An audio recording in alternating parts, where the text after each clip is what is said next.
Good evening. It's so lovely to see you all here. My name's Elizabeth Capp. I'm the head of La Trobe Shepparton campus, and it's my delight to welcome you all here today.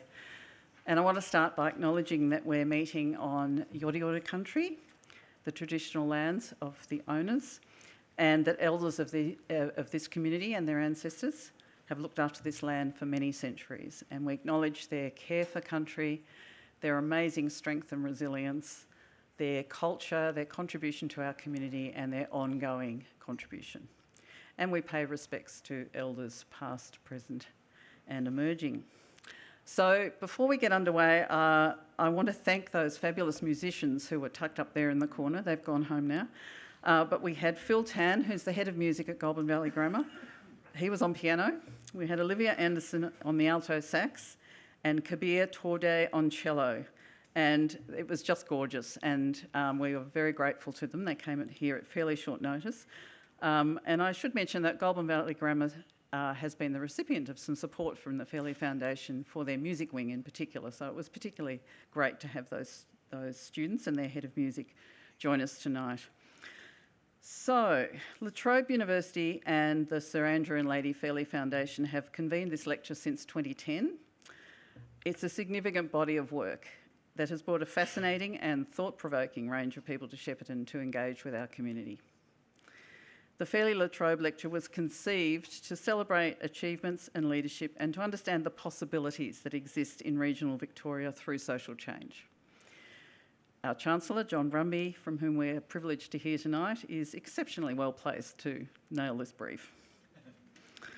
It's really lovely to have so many of you join us here tonight, and I particularly want to acknowledge the Honourable Wendy Lovell, MLC, Member for Northern Victoria Region, Councillor Jeff Akers and Councillor Sam Spinks from Greater Shepparton City Council, and from across the border, Councillor Jessie Mitchell, who's the Deputy Mayor of Campaspe Council, Carmel Johnson, Deputy Chair, and her fellow trustees of the Sir Andrew and Lady Fairley Foundation, La Trobe's Vice-Chancellor Theo Farrell, Pro Vice-Chancellor Melanie Bish, and my other La Trobe colleagues, and members of our Shepparton Regional Advisory Board, and last but by no means least, Dr. Paul Briggs AO.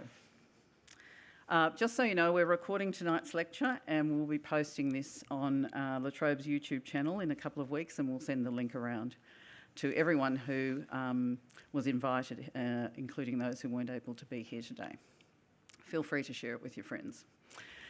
It's now my great pleasure to introduce Deputy Chair of the Sir Andrew and Lady Fairley Foundation, Carmel Johnson. Carmel's been living and working in the Goulburn Valley for more than 40 years, initially in special education, more recently in fundraising, event management and philanthropy, mostly in the not-for-profit space. Carmel's current role is the Development Manager for the Shepparton Art Museum, this beautiful facility where we are now, where along with the SAM Foundation trustees, she led the $7.5 million capital campaign for the community funding component of this fantastic building. Prior to joining SAM just over 4 years ago, Carmel led the GV Health Foundation for 30 years, where I believe she was known as Mrs. Hospitals. Carmel was the inaugural chair of the Shepparton Arts Festival and continues to serve on several community and corporate boards. And I'm now going to hand over to Carmel to introduce our speaker. Thank you.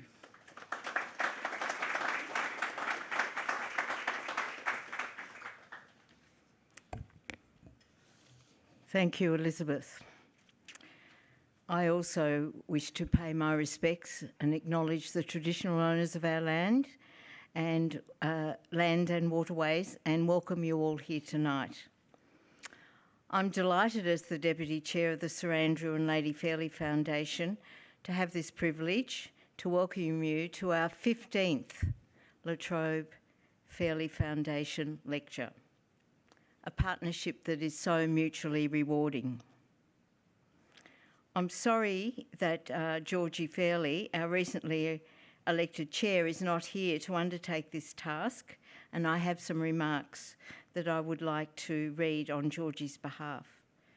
But before I do that, can I also pay or give a warm welcome to Professor Theo Farrell, from Vice-Chancellor at La Trobe University, his colleagues, my fellow trustees, and of course our former chair, Andrew Fairley. But more about that later.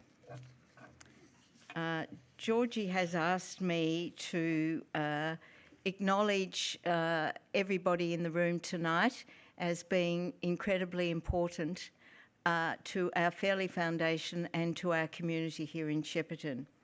She's very sorry that she couldn't be here, and particularly as she's just been recently elected chair. And of course, this is our 60th year for the Fairley Foundation. So she was so looking forward to it.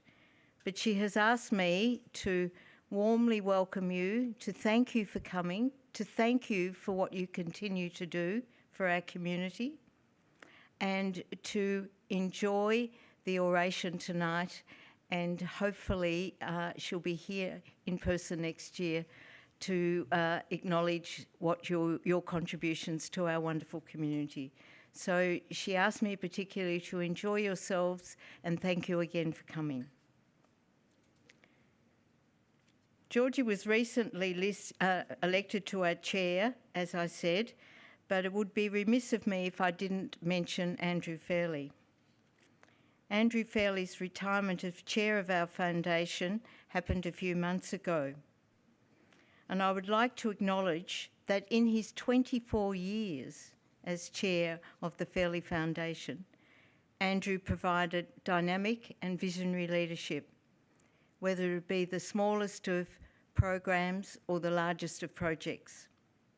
Andrew was front and centre.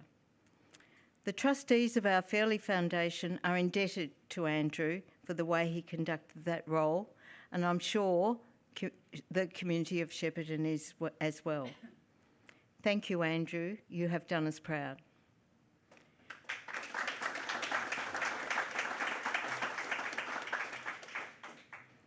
However, notwithstanding that Georgie isn't here, you will have to sit in the back stalls tonight, I'm afraid.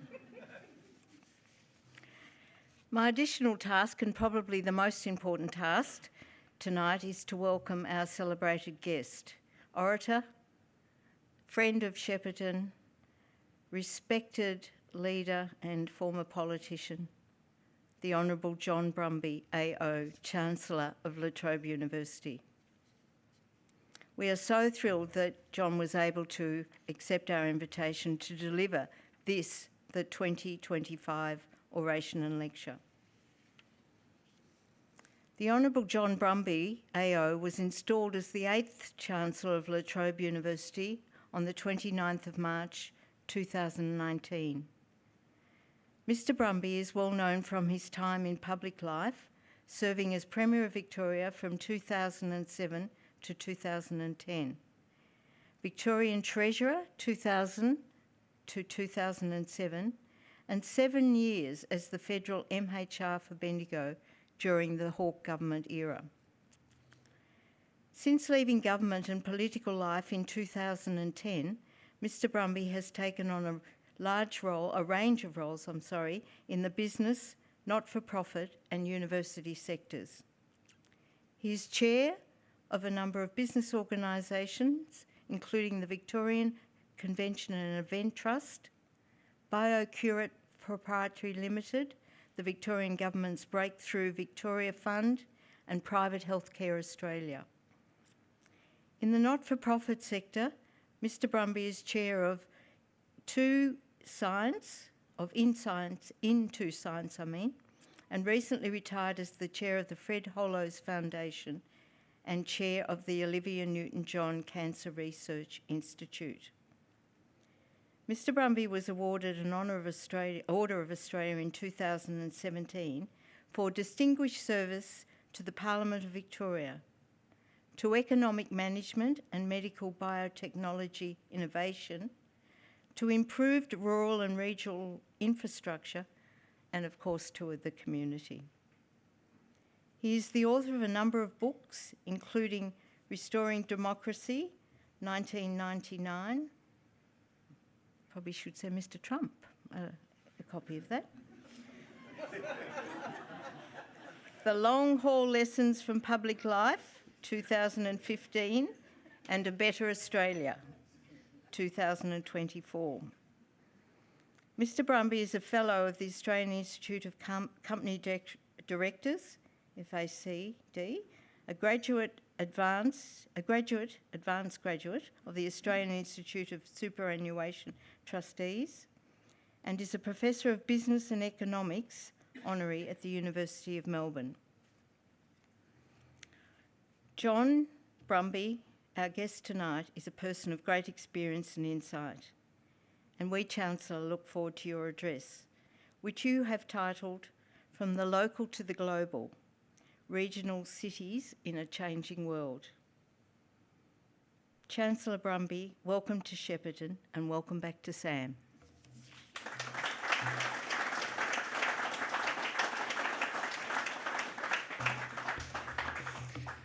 Well, thank you very much to Carmel for that lovely, lovely introduction. There's not many copies left of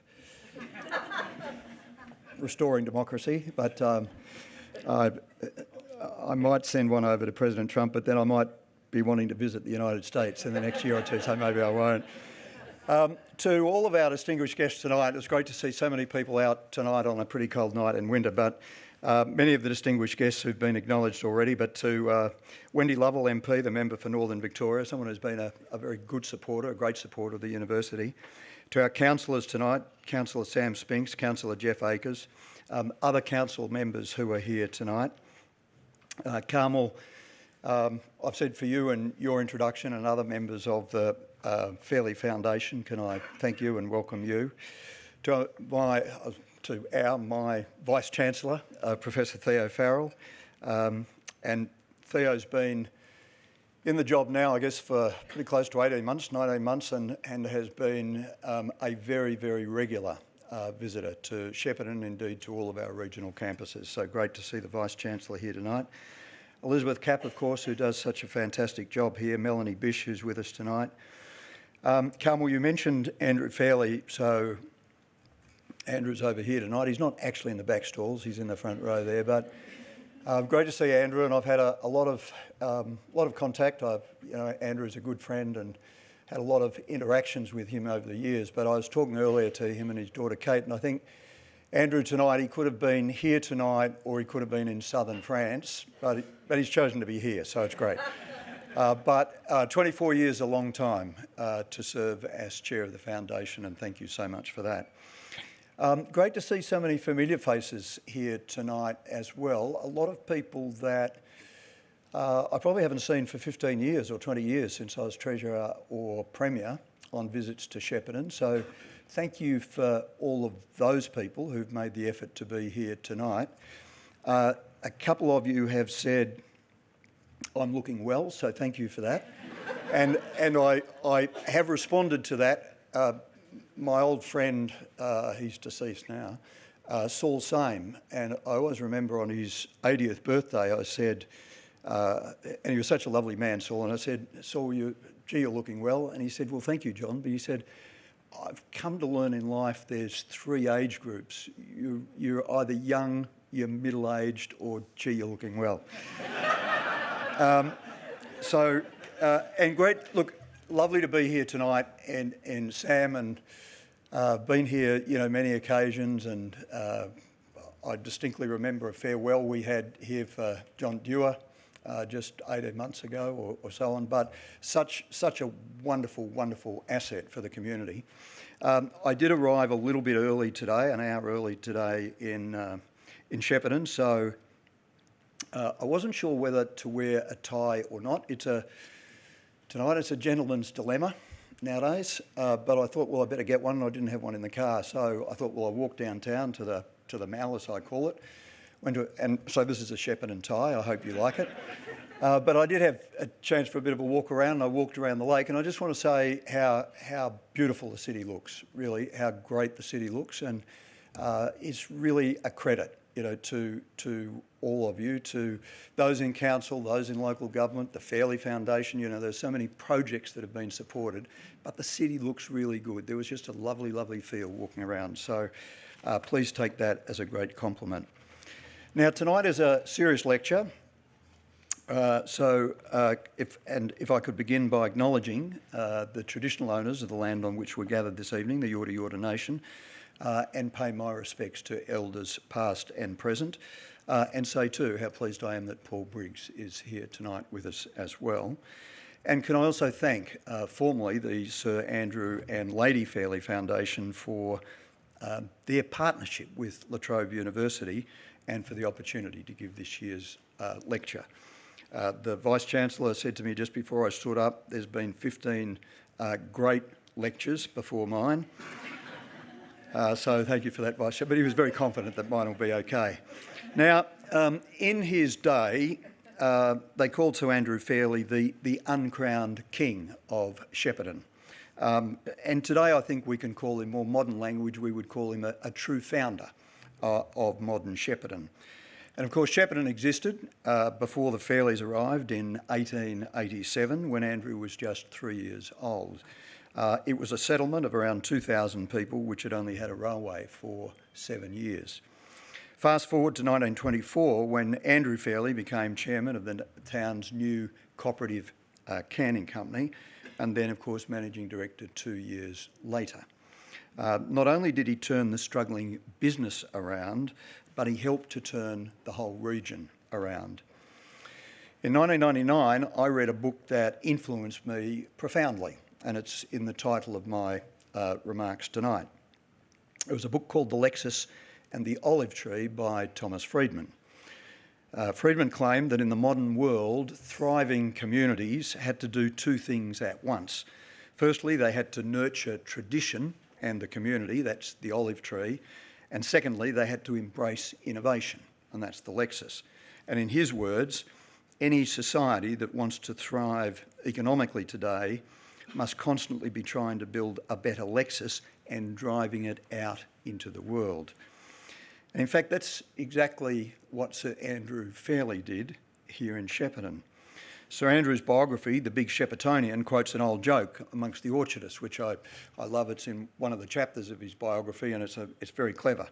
And the question is, what do you do with all this fruit? And the answer is, we eat what we can, and we can what we can't. But Fairley didn't only can the fruit. He sent it out into the world. And like Thomas Friedman's Lexus, he made it one of Victoria's most globally famous products.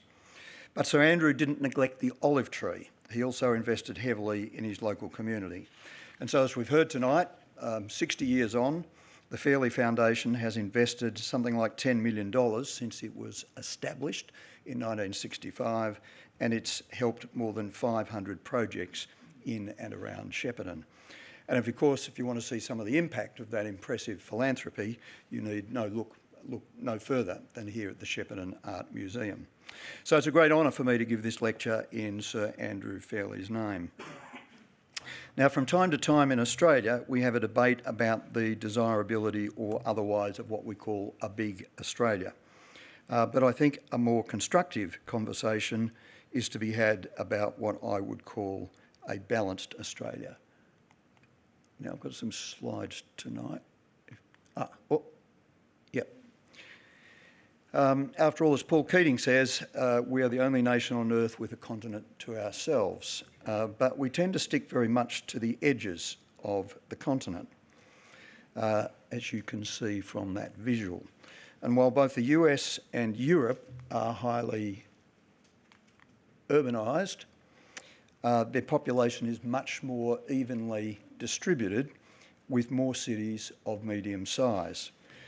There's no questions that Australians love the beach, but do so many of us need to cling to the coastline and crowd into our major capital cities? It's easy to say, and it's possible to find many arguments in support, that Australia would be better off if our population was more balanced towards the regions.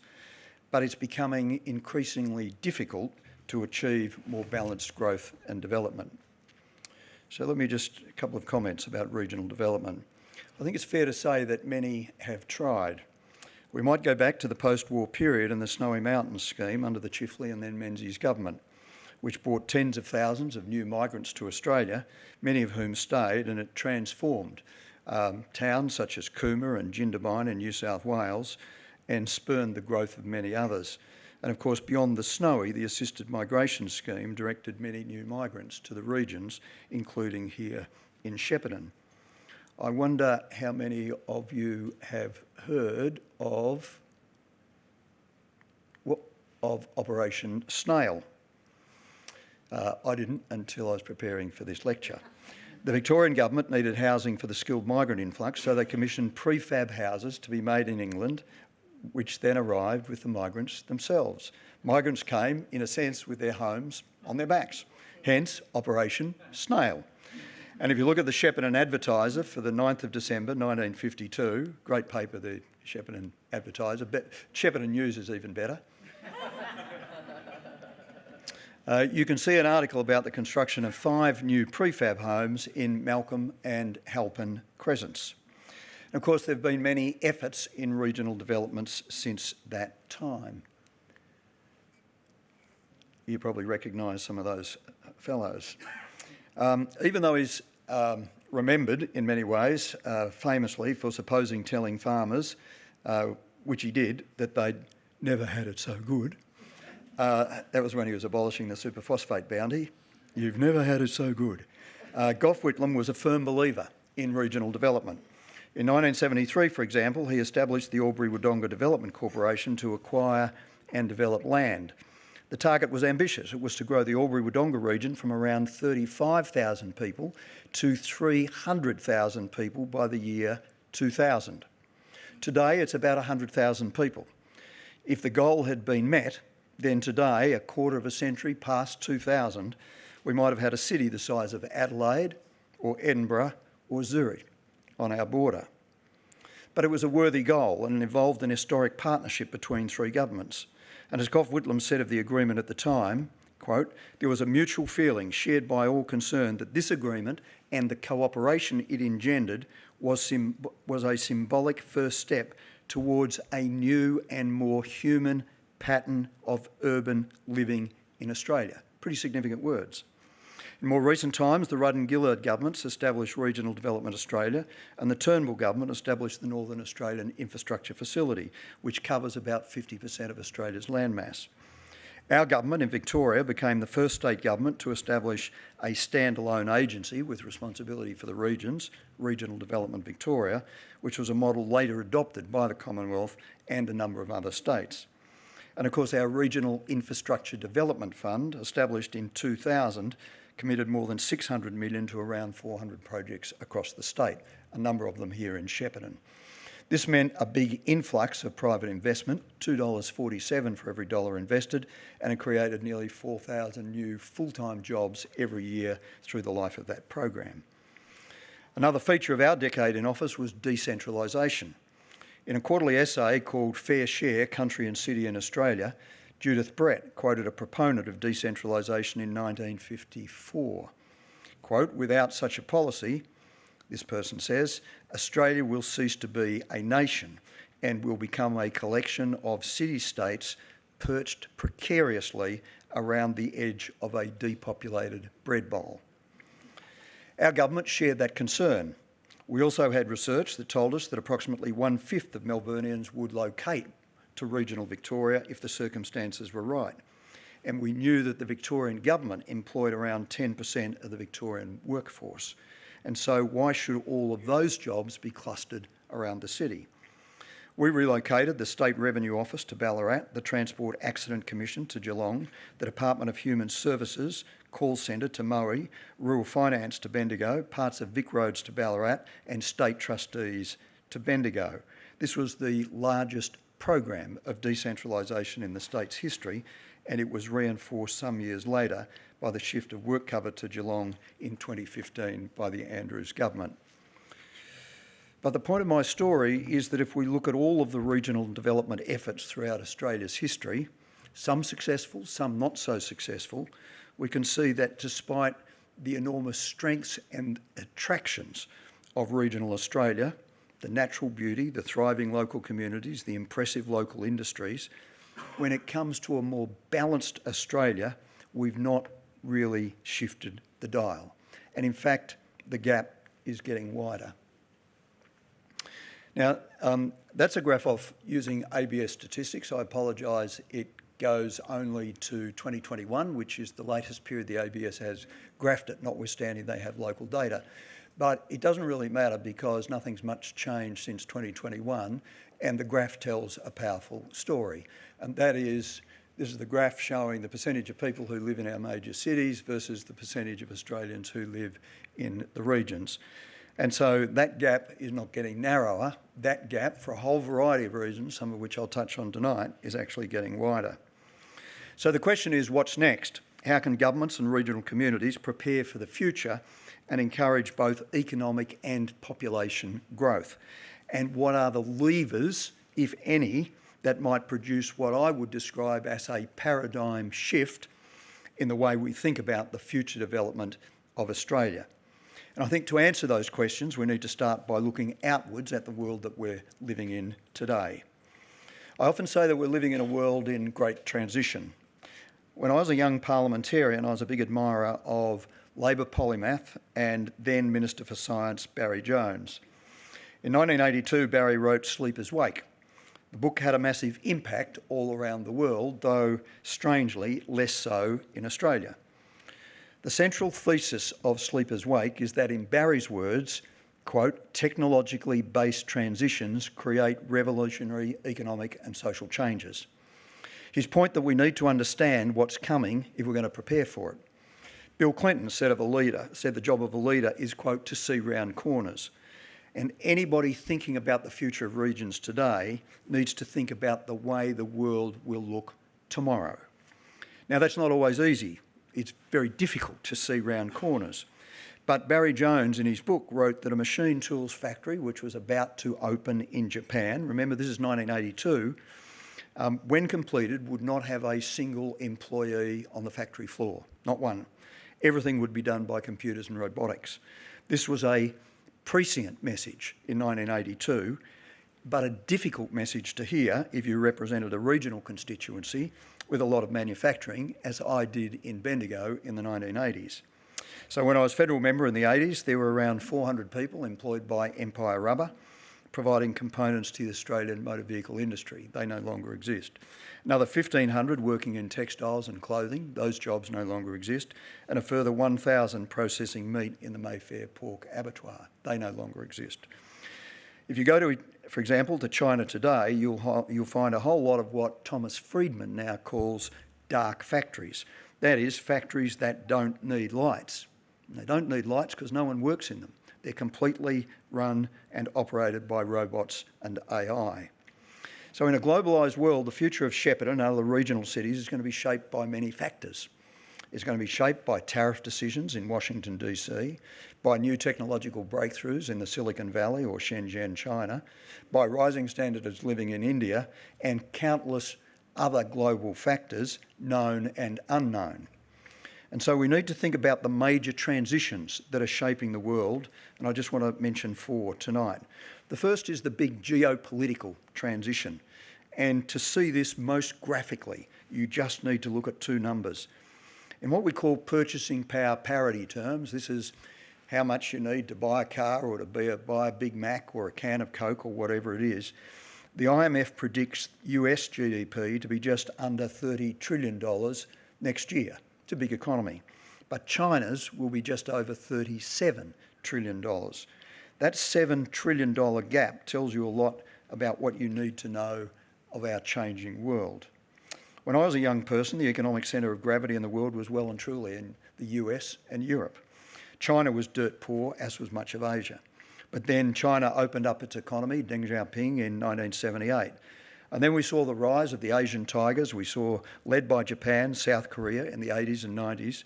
And then in around 2013, China actually overtook the USA as the biggest economy in purchasing power parity terms. India's economy has now grown to about half the size of America's, making it the 3rd largest economy in the world. And of course, our near neighbour, Indonesia, is already the 8th largest economy, but predicted to be the 5th largest in just 5 years' time in 2030. So today, the economic centre of gravity is well and truly in Asia, what Robert Menzies called our near north, as opposed to the other side of the world.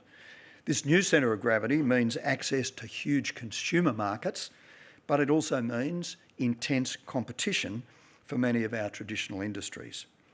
Another aspect of the geopolitical translation is the movement of people. The latest UN statistics show that around 280 million people migrate each year.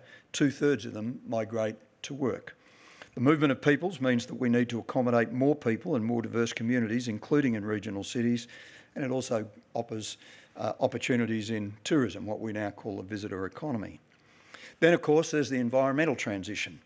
Latest IPCC report says two things. One, we're headed for 1.5 degrees warming in the near term, and we're already seeing some of the effects of this. And two, quote, deep, rapid and sustained reductions in greenhouse gas emissions would lead to a discernible slowdown in global warming within 2 decades, and also to discernible changes in atmospheric conditions within just a few years.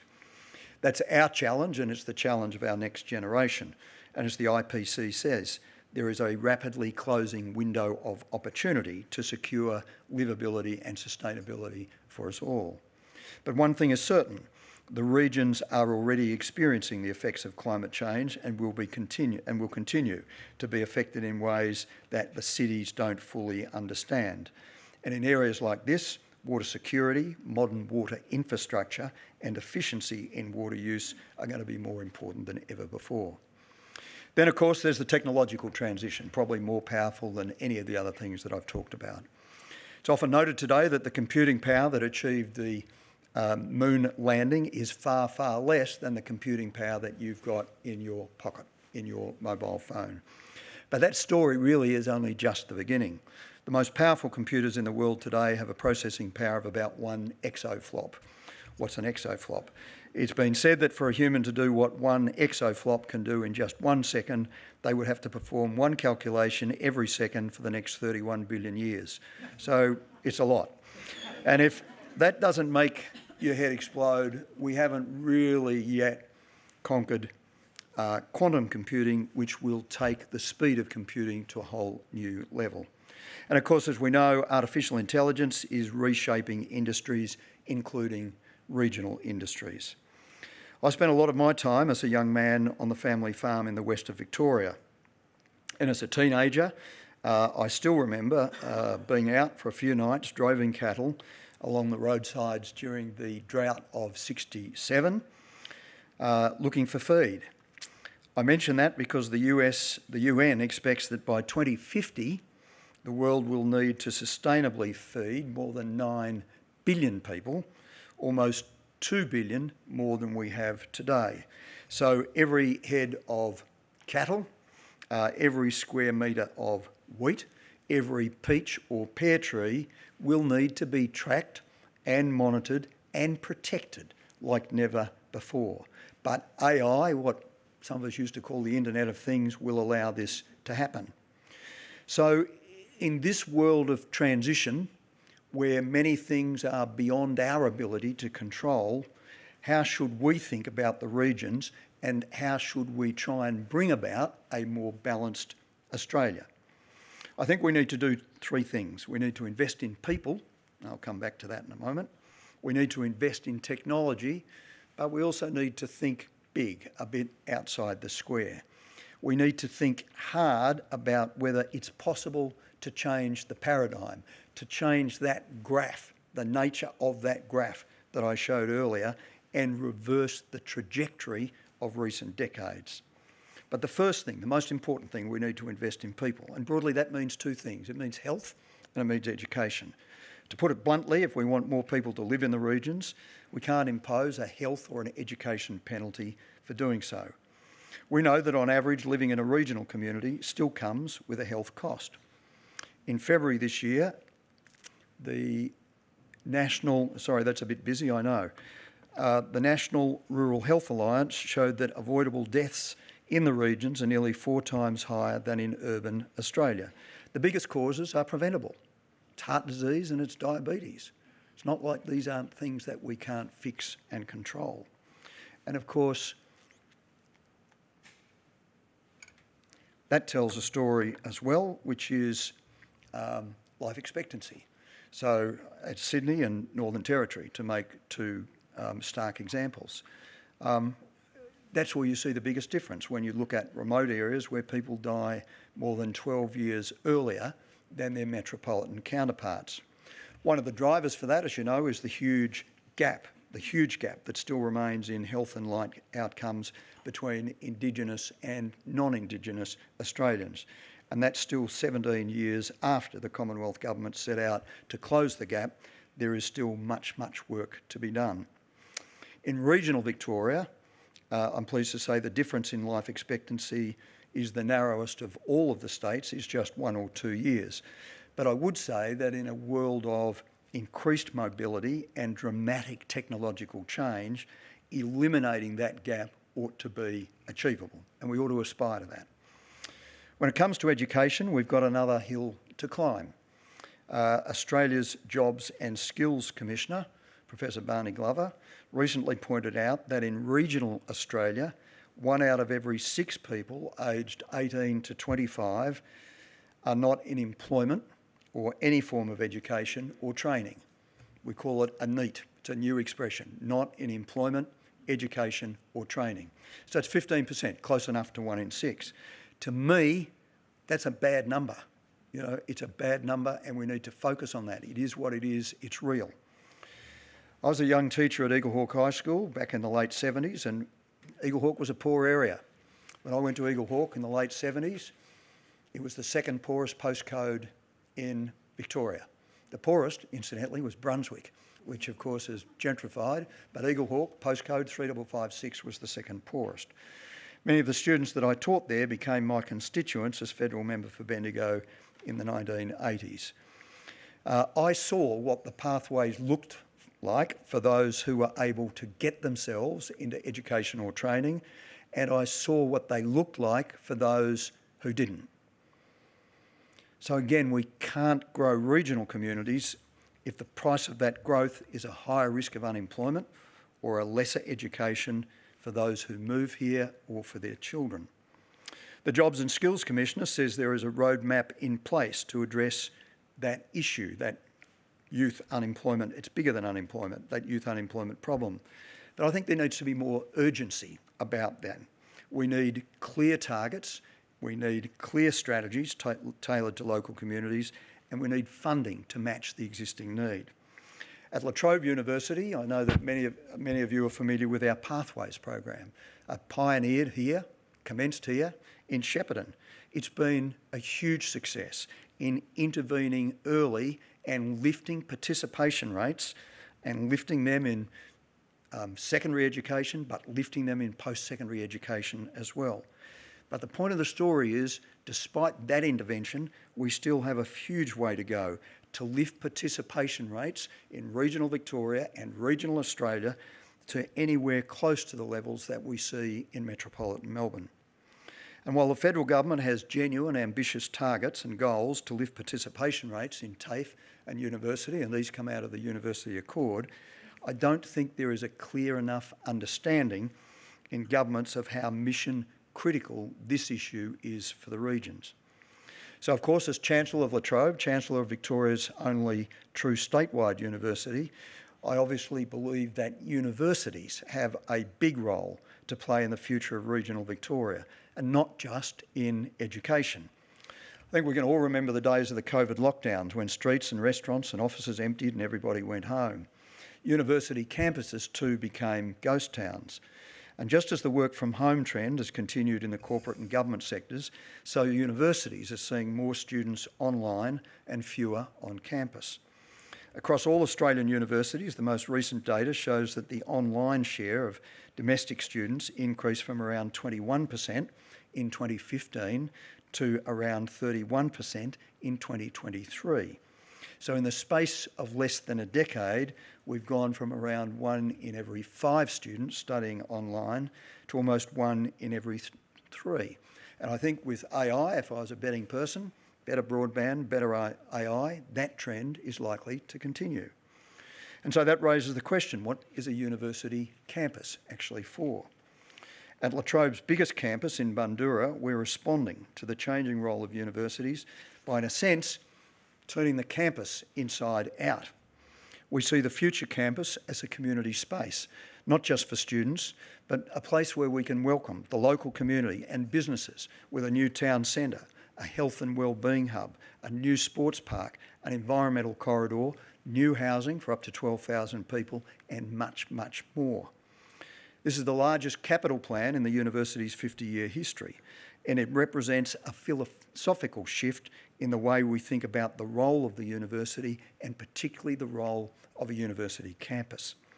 And in a changing world, think of that Lexus and that olive tree. Thomas Friedman, he wrote of the need to nurture the local while engaging with the global. And at Trobe University, we aim to do just that. And as you know from the new $18 million development here in nothing like an opening photo. I don't know who found that for me, but I'm grateful to whoever did.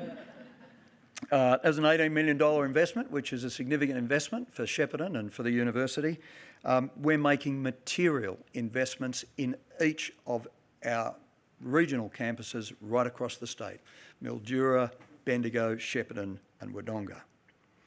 Now, investing in people includes attracting the kind of people who can help a regional city develop and grow. Earlier, I named the movement of peoples as one of the big global trends that will shape the future of our communities and economies. In his book called Move, the US author Parag Khanna says that smart countries are in competition for what he calls digital nomads, people who can work anywhere and will make their choices based on opportunity and livability. Khanna writes, as birth rates decline and the workforce ages, economic success will hinge on whether governments are able to recruit a share of the finite pool of mobile youth to their country.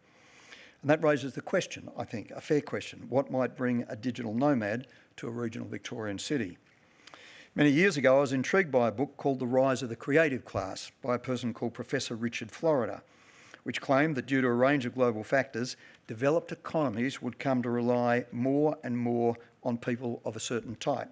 Creative individuals who could apply fresh thinking to problems, develop new products and services, and create value in what Barry Jones has called a post-industrial and even post-service society.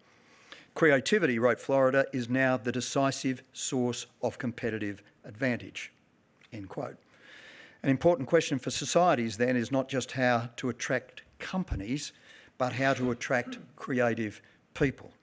And this requires the right kind of cultural environment. Florida writes, technological and economic creativity are nurtured by and interacted with artistic and cultural creativity. And so that's why institutions like this one, like the Shepparton Art Museum, are so important. Culture is not a nice to have, it's not a nice to have, it's a must have in a world that places a premium on creativity and innovation. And that brings me to the second thing that we need to do to bring about that more balanced growth in Australia, and that's investing in technology. 1989, Prime Minister Paul Keating said, quote, "I guarantee you if you walk into any pet shop in Australia, what the resident galah will be talking about is microeconomic policy." I'm not sure that was true. The galah near us certainly wasn't. But today, I think every galah is talking about productivity.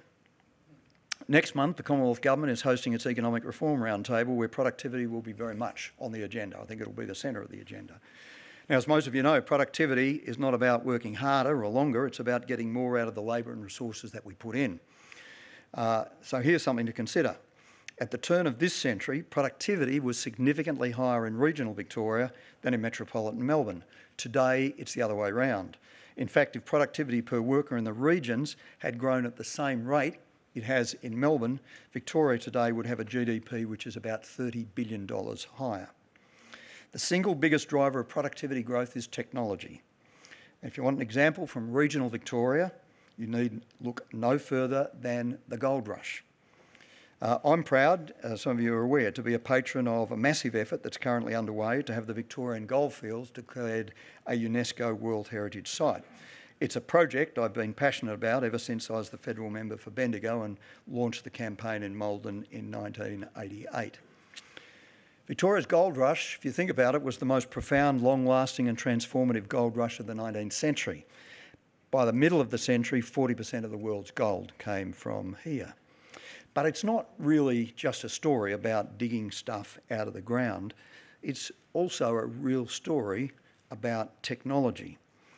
Part of the reason that we are a strong chance to be a UNESCO World Heritage Site is that our gold rush wasn't just about people with pans. It featured the newest, most innovative mining technologies the world had ever seen. Because they were no longer limited to shallow alluvial deposits, miners could take advantage of new deep sinking equipment in what became the greatest concentration of the deepest mine shafts anywhere in the world. That's what we mean by productivity growth driven by technology, and it transformed local communities. New towns emerged right across northwestern and northeastern Victoria. They were designed according to the latest architectural principles, with wide streets and new courthouses, town halls, schools and prisons. Railways were built across the state to handle the growing demand for transport. More than 350,000 people came to try their luck from Great Britain and Ireland, China, the United States and Europe. 80% of them decided to stay. This meant the new colony was able to double its population in just 40 years, between 1860 and 1900. So I guess the question is, what might a new gold rush look like in Victoria today? One thing's for certain, it's not going to look like the last one. It won't be built around a single resource which is dug up out of the ground. Rather, it's going to be about taking the things we already do well, for example, agriculture, and doing them even better. In short, we need to use the strengths that we've built up, particularly in Victoria, in biotechnology and life sciences, including, of course, the outstanding research done in institutes like our AgriBio at La Trobe, to make our primary producers the most productive in the world. There's a great example just 20 kilometres from here, I know some of you are familiar with it, in Tatura, in what is one of Victoria's 5 smart farms. I've even got a photo of that as well. They're working farms that develop and test new scientific breakthroughs and new technologies. In Tatura, for example, they're growing pears, apples, stone fruit, grapes and almonds. They're doing this in centurised orchards that gather extremely detailed real-time data on climatic impacts, disease and the yields and the quality of the fruit that's produced. In the 19th century, the world wanted gold. By 2050, the world will need to be producing 50% more food than it did in 2010. And it needs to be doing that in the context of an ongoing climate challenge. So this new gold may well be a more fertile soil. It may well be a more resilient peach or grain, or perhaps a more narrow orchard system. Looking further ahead, it might also be laboratory-produced protein at scale. Whatever the recipe, I don't think there's any doubt, there's none in my mind, that here in Victoria we are well placed to produce this gold. Final thing is this. I think if we want a more balanced Australia, we need to invest in people, we need to invest in technology, but we also need to think big, we need to think outside the square. Sir Andrew Fairley knew this well. When he was chair of Shepparton Council's Public Works Committee in 1946, he released the Shepparton Plan, which aimed to make Shepparton Australia's best city of 30,000 people. And that was a big vision at the time, including building a number of new self-sustained and contained suburbs of about 5,000 people each. It would be, Sir Andrew said, a city of which everyone can be justifiably proud. And by the way, Carmel, it included a plan for an art gallery.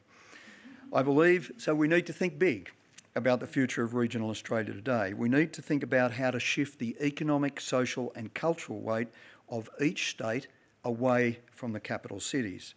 If you've travelled around Europe, you might have noticed that in many cases you find major cities near other major cities. For example, the distance between Berlin and Hamburg is about the same as the distance between Melbourne and Horsham. From London to Birmingham is not much further than Melbourne to Bendigo. Vienna to Salzburg is about the same as Melbourne to Shepparton. So you get the picture. They're not that far apart. None of these cities are considered regional cities. They are just cities. Can we envision a time in the future when Australia looks more like Europe in that regard? Can we imagine a number of major cities, say 500,000 or 1 million people, 200 or 300 kilometres from the various state capitals, each looking to themselves and to each other for growth opportunities, and not just to Sydney or Melbourne. So we should think about the role of fast rail in this shift.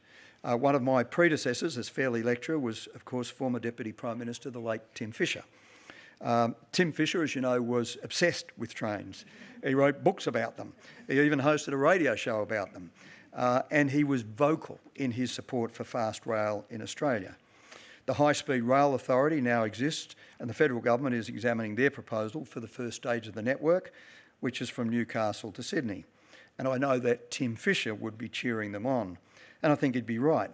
At least 20 countries in the world have high-speed rail, from China, which is now the most extensive and also the fastest network, to Japan, France, Germany, Spain, Italy, South Korea and Taiwan.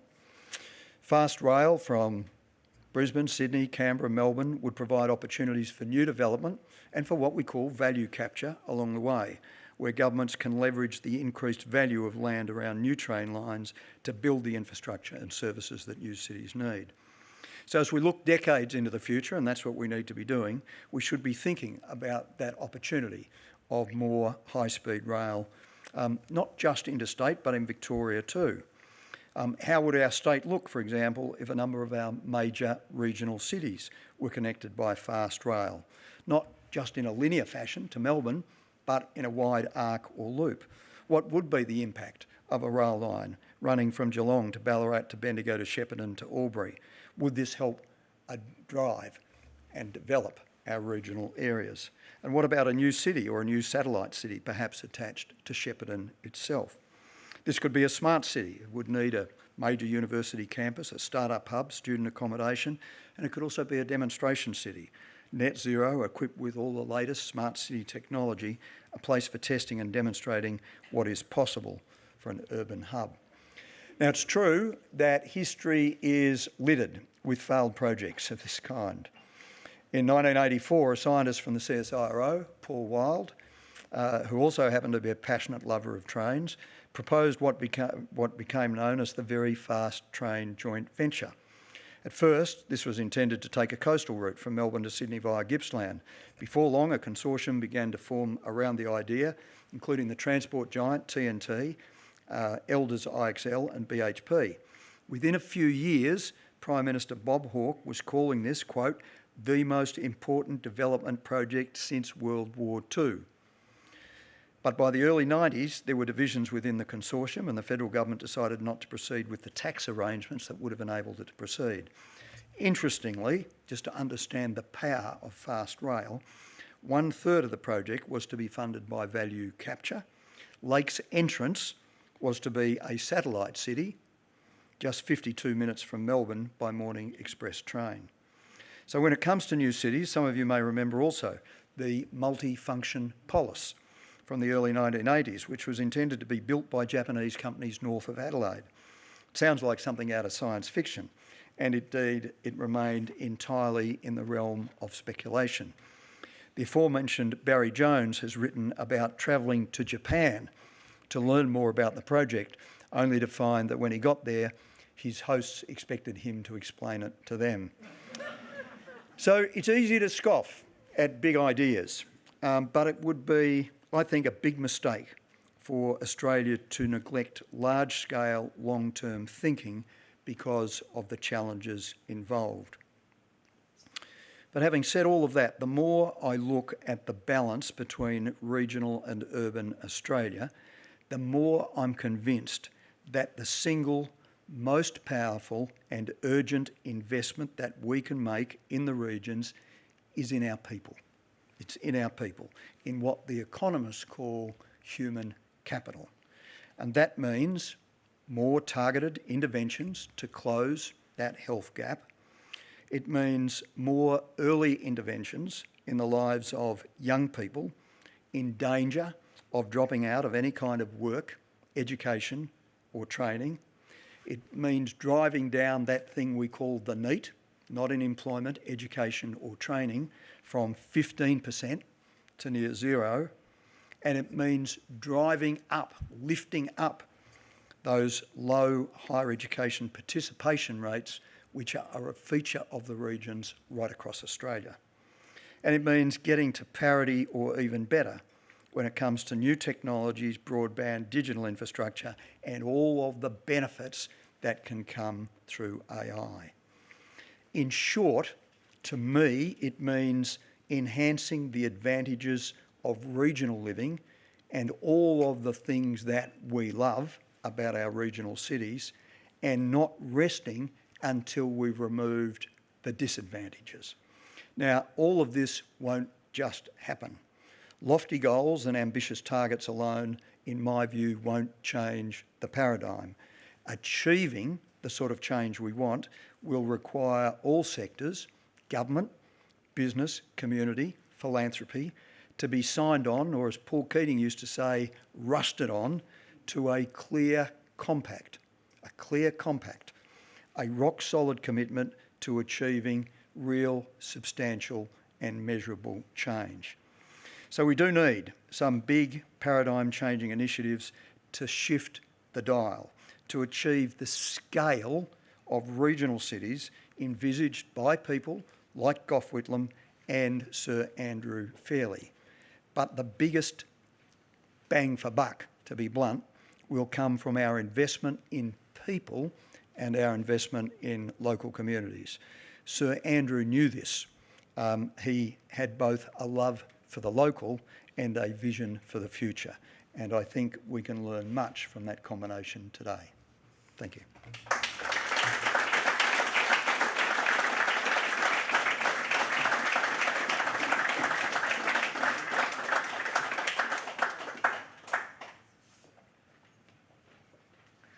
Well, I don't know about you, but my head is just spinning. And if there's a real estate agent in the room, I'm wondering whether he could find a house for this man to move to our region. I think, thank you, John, an extraordinary overview of where we want our region to be, where we see our region going, hopefully, and its inspirational addresses, such as yours today, that enables everybody in this room to see and to dream big. We have dreamt big in this town. This is a great example. There are many facilities, many programs, many achievements have come because people have dreamt big, and it's just been incredibly enthusiastically inspiring to hear you, I suppose, give that perspective from somebody who doesn't live here but knows and understands the region. We know Shepparton is Victoria's best kept secret, and you've helped us crystallise that view tonight. So thank you on behalf of everyone in this room. Thank you on behalf of our Fairley Foundation and your institution, La Trobe. It is about people, and you have been a fine example to have delivered our oration in 2025. So thank you.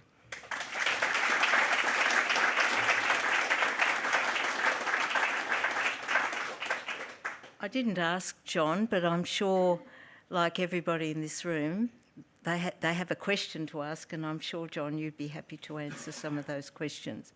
I think Tony, who's been... We have a question. Tony has the roving mic. She said it's been a long time dream to be a roving microphone. Good afternoon, and thanks for a very thoughtful, enlightening sort of talk about what the future could possibly hold and the work that we have to do to create it.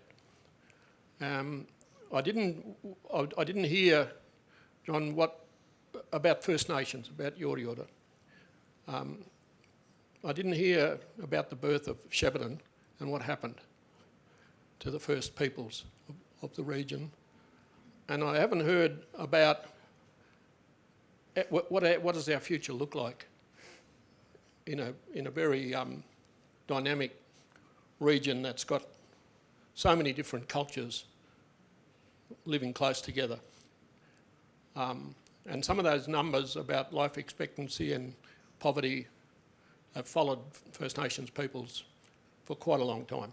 So translating what you've given us tonight into a formula to deliver the future for First Nations peoples, Yorta Yorta peoples in this, particularly this region, but this region is a leading region that could lead the rest of Australia in addressing this issue that sits with us. So I just felt a little bit left out of the conversation as making it personal to me, my engagement with the delivery. Thank you. No, thanks, Paul. That's a pretty fair comment. I obviously did show the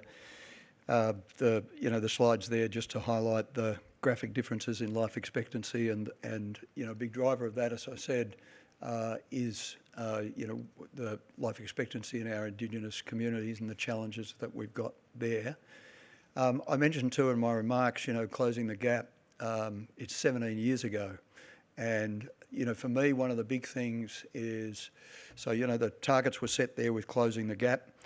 I'm not sure if you're aware, but for a number of years, the Gillard government until the Abbott government, I was the chair of what was called the COAG Reform Council, the Council of Australian Governments Reform Council, and it was our job to report on the progress made in relation to closing the gap. The truth is that there hasn't been a lot of progress made. My view on that really gets to the conclusion of my speech tonight, is that in a lot of areas of government, Indigenous and areas of education and some areas of health, there are targets, there are well-meaning targets that are set, but the fact is they're not being achieved. And when I look at whether it's in relation to Indigenous participation, Indigenous life expectancy, health or employment, or as I spoke tonight more generally about the regions in educational participation and achievement, I think despite the very well-intentioned and well-meaning goals of successive governments to lift those achievement rates, we're not doing as well as we should. And that's why the more I think about it, I use the word compact, where I said you've got to have government and community and universities, business, philanthropy, all, I use that term, rusted on with concrete plans on the ground that are going to achieve results.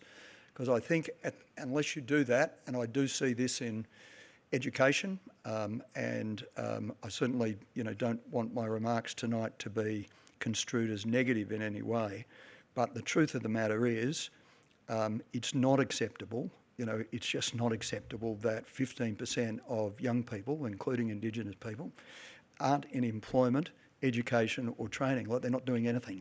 Like, they're just not doing anything. So we need to change that, and I think compacts is what we need to do, and I think that applies just as well in the Indigenous community and the sort of compact between the community here and the Indigenous community.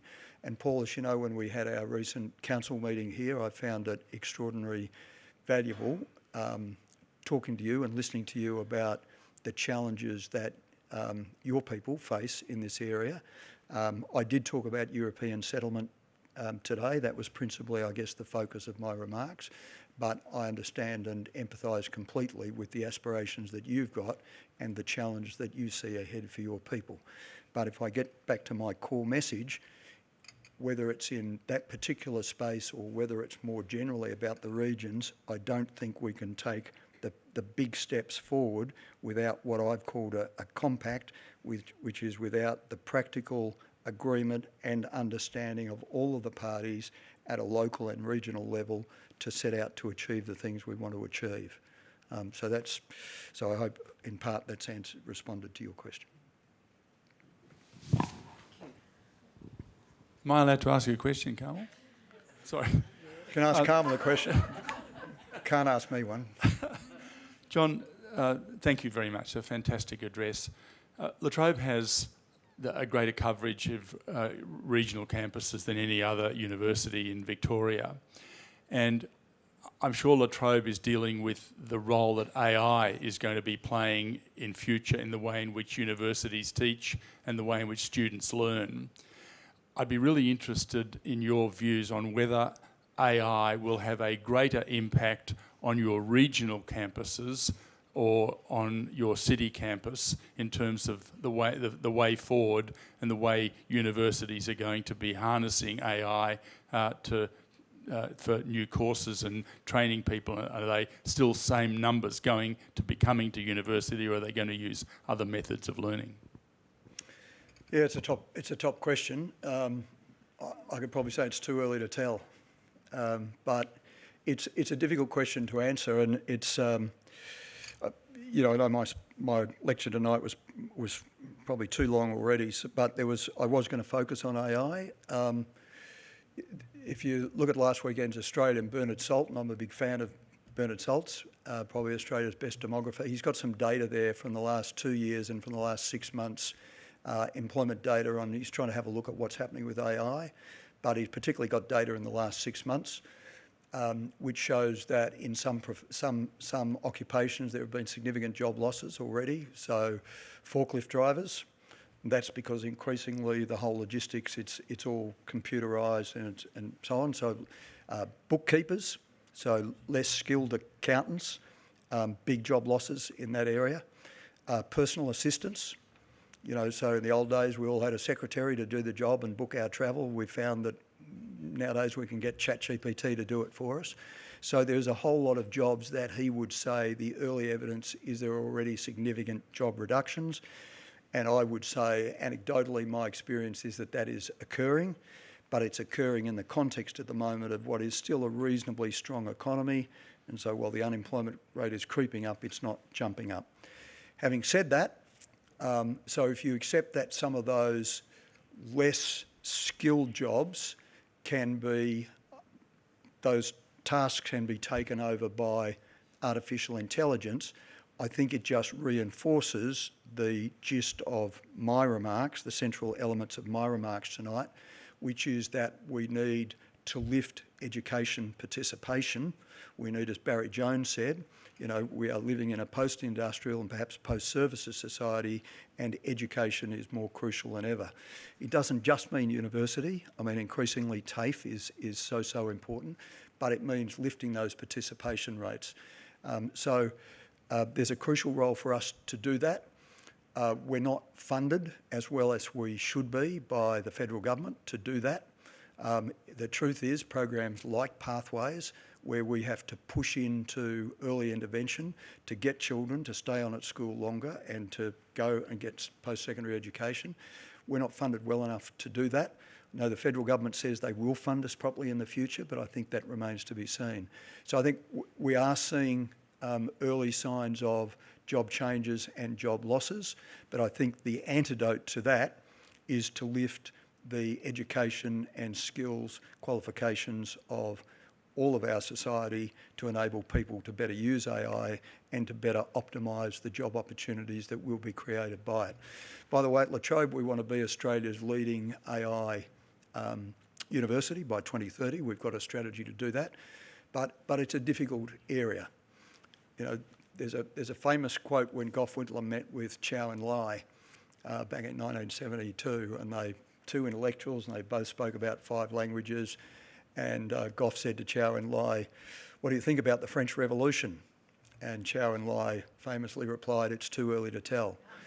So it is a bit of watch and see with AI. Any other questions? Yes, one here.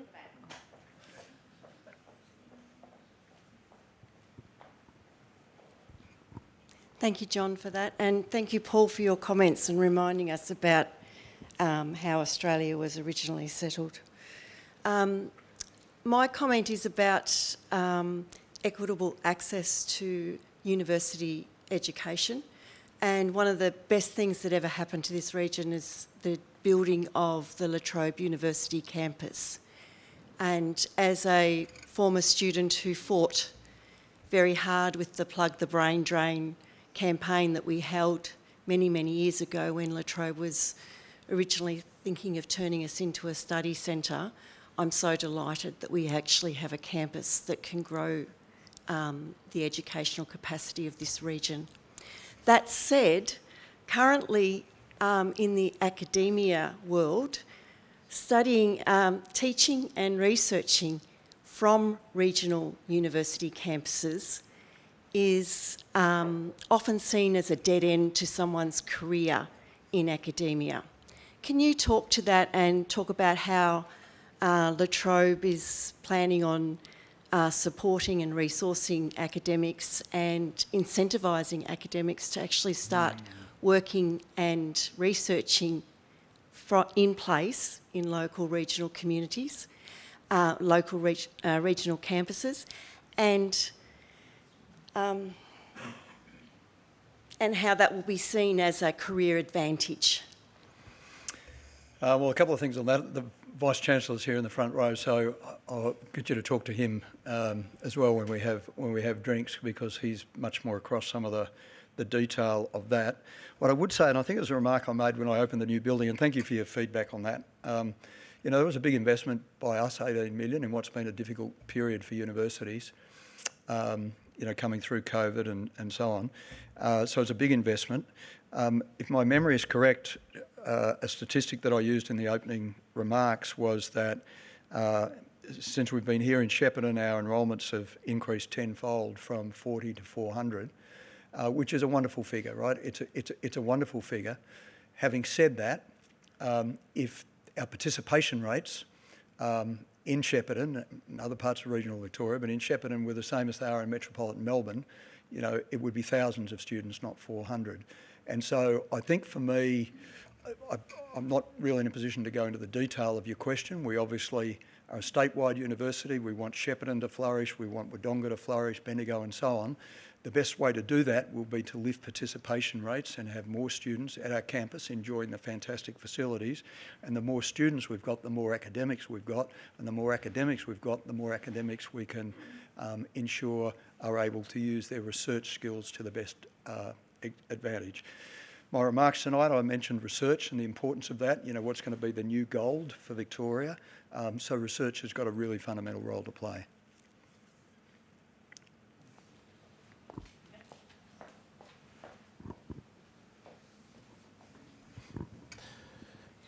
Thanks, John, for a wonderful talk and some insights into things. I have a couple of comments and then just one last question.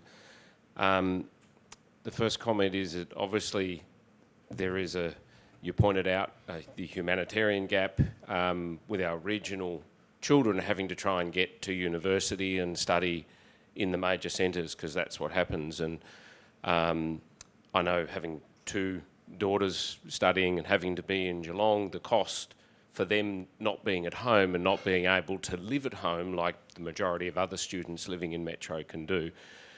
But by shifting the focus out to those regions and putting educational centres like La Trobe, and we see it with Charles Sturt in New South Wales, etc., can make a huge difference there if we can get the right sort of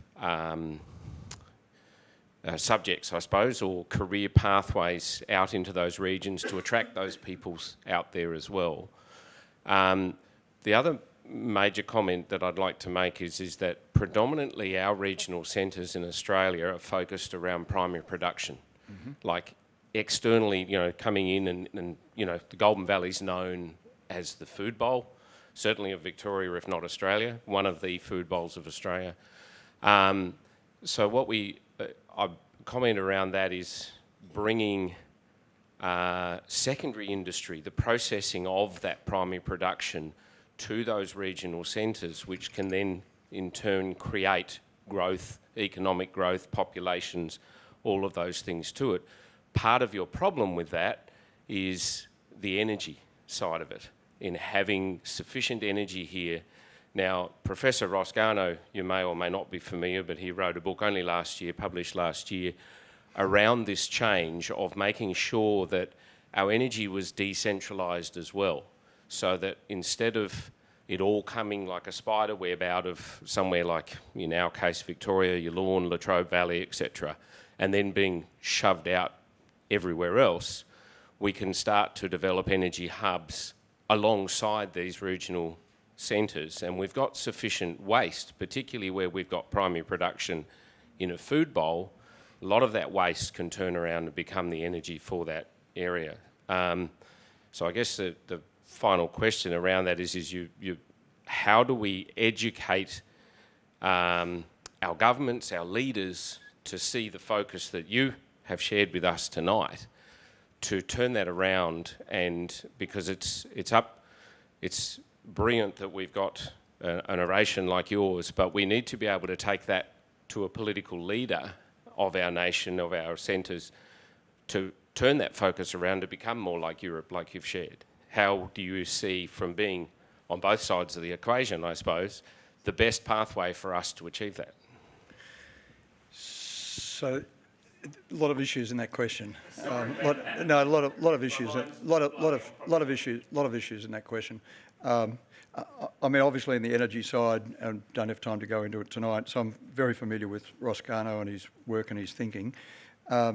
Things like data centres. The beauty of a data centre is when you shift electricity, you lose a lot of it along the way. But when you shift protons from a data centre, you don't.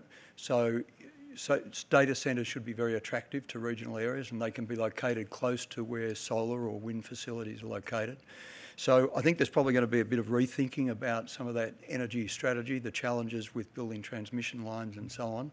So some of the things that you've suggested, I think people are going to be looking at very closely indeed. But I think the key thing, again, to get to my message tonight is being clear about the target and the goal. The immediate thing for me is the human capital equation.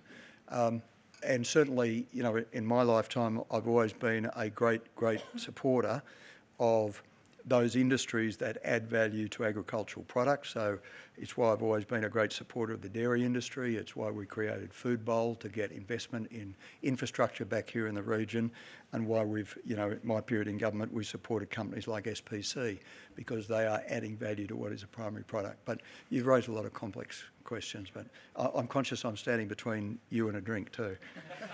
I've been going a while. Thank you. Do we have any more questions? We have one here, I think. Perhaps the last one. Sorry, my name is Mohammed Abdullah. I'm a surgeon. I was very fascinated to listen to your oration. Couple of topics that you mentioned in your talk that sort of I just wanted to comment, and maybe a little bit of curiosity. You mentioned about the maldistribution of between the regional and metropolitan Victoria, and you mentioned about the transport. I think the transport is a key factor that has determined why the regional Victoria has lagged behind. In my community, I come from Pakistan, but I've found all the people that I'm with, doctors and IT people and engineers, they come here, they stay in Shepparton, they move to Melbourne. And almost all of them say that if we had a good transport, then we would have stayed here. And you yourself mentioned that the countries around Australia, they have progressed in their infrastructure. Australia is the transport system in Australia, or especially the rail, is 19th century, honestly. And even telecommunication, you look at all these tigers, they've gone far ahead. Why are we not investing in this critical infrastructure? In fact, we're investing in, and it baffles me when I hear that you've spent $350 billion in F-35 project and another $350 billion in AUKUS submarine. I mean, why not? And these are defunct technologies. By the time you get them, you can spend a fraction and have development there. So policy makers in Australia should be thinking about it. Now, the second thing that all sort of raises curiosity is that you talked about the global south developing, and you compared Australia's economy of 37 trillion overtaking America's economy of 30 trillion. Now, the leader of the global south is China, yet we're lost in identity. I mean, we're part of the global south, but we are linked with the north and trying to poke fingers in China's eyes to antagonize it and sort of declare it as perceived enemy and all that. Yet we're not making any effort to develop ourselves in conjunction with the global south. I mean, that's an assessment, and I think that's for policymakers to think about. No, they're good. They're very constructive comments. I mean, I focused on rail tonight. I agree with your comments about rail and transport. That's why one of the first things we did in government was along the existing infrastructure, and it was around the main provincial cities. We invested a great deal in rail. The current government, the current Allen government, is investing particularly in some of the freight lines, which are really important. But rail is really important. Truth is, in Australia, it's very expensive to build things. You know, we don't have the biggest fast rail network in the world now by far is China's, and that surprises a lot of people. You can go all the way up to Harbin. You can get on the train from Shanghai to Harbin, right? It's up near Russia, right? Like it's way up in the north, right? It's at 2,000 metres, and they've been able to do that because their technology is good. Their labour costs are still relatively low. And they've got population density, people who patronise the service. That's not the Australian story. So what I said tonight is some of these things aren't easy. If it was easy, everything would have been done, and wouldn't need to make a speech tonight, right? But so these things aren't easy. But the truth is, it's expensive to build things in Australia, and we don't have the population. But the point I made tonight is, yes, fast rail, Lakes Entrance was going to be, that was a value capture. BHP wanted access to 20,000 hectares to build 30,000 homes for 40, 50,000 people. It was going to be 52 minutes. So Shepparton, would be 40 minutes, 42 minutes from Melbourne. So that sort of transport infrastructure is really important. Linking the regions is really important. We're getting the wind up. Thank you, John.